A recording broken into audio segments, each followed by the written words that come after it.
So yesterday, both Top Rank and Goldenboy announced deals with the Saudis. Oh yes, the pieces are all falling into place. So I'm going to read the press release by Top Rank first and then Goldenboy. It says here, His Excellency Turki Al-Sheikh today announced an official partnership between Riyadh Season and Top Rank designed to continue to drive the promotion of world-class boxing events globally. The partnership will use the power and reach of both organizations to elevate the sport. Riyadh Season will have a presence across a host of Top Rank bills, both in the build-up and on fight night. Riyadh Season will sponsor 12 Top Rank events selected by the promoter during the remainder of this year and 2025. Top Rank is one of the most prominent promoters in the boxing industry. For more than 50 years, it has staged high-profile events in landmark settings around the world, featuring some of the all-time greats, including Muhammad Ali, George Foreman, Sugar Ray Leonard, Oscar De La Hoya, and Manny Pacquiao. The Goldenboy press release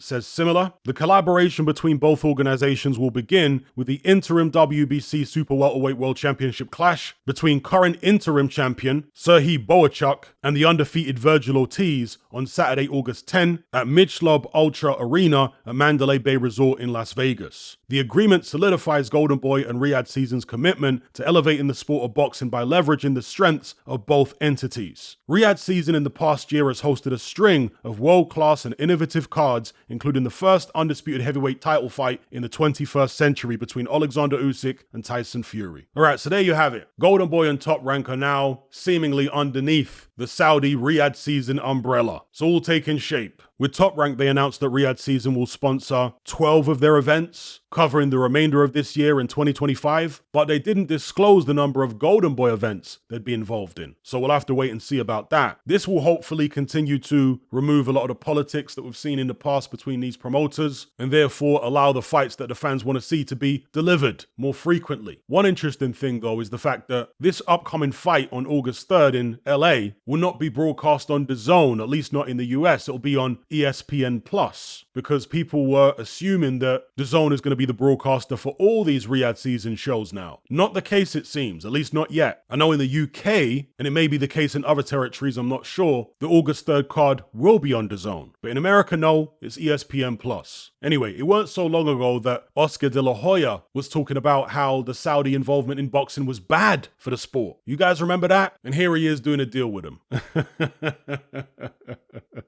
Boxing promoters are something else. I do want to take a little bit of credit here. When the Saudis first got involved in boxing, loads of people, loads of fans and loads of people in the boxing industry were saying it's bad. They were saying that the big fights won't happen because of Saudi involvement. People were repeating this in the comment section of all the videos. I was saying the opposite. I was saying that no. This narrative that Saudi involvement is going to prevent big fights from happening is nonsense. It's going to facilitate big fights happening. I said that right from day one. The reason there were people claiming that the Saudi involvement was bad is because they were basically trying to make excuses for Tyson Fury. They were basically trying to obfuscate the fact that he was avoiding the Usyk fight for a very long time. They were trying to divert attention away from Tyson Fury and say, well, look, these other contenders, they're not fighting each other because they're all waiting for a Saudi payday. What a load of nonsense. The contenders weren't fighting each other anyway before the Saudis got involved in boxing for the most part. The Saudis weren't the ones who suddenly caused contenders to start avoiding each other. What a load of rubbish. And of course, the more heavily the Saudis have gotten involved, the more we're seeing contenders fighting each other.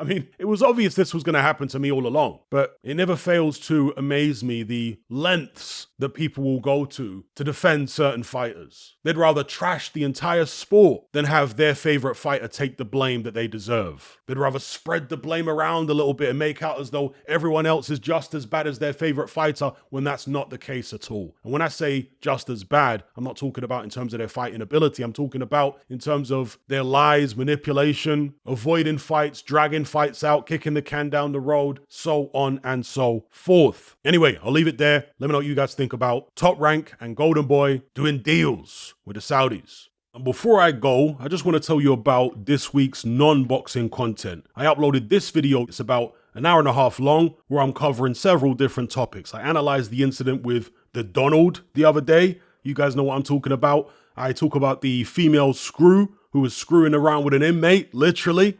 I also talk about the manosphere, the changing demographics of the UK and the backlash against it, the anti-UK tourist protests in Spain, and how they came about, and a few other topics as well. If you want to access this content, as well as hundreds of other exclusive podcasts and videos, as well as our members chat, just head on over to my Patreon page and select the tier called the Brotherhood of Reason. There's no contract, no commitment. You can cancel at any time, just like Netflix, but it's a hell of a lot cheaper. Just download the app from the Play Store or the App Store. All the links are in the description box below.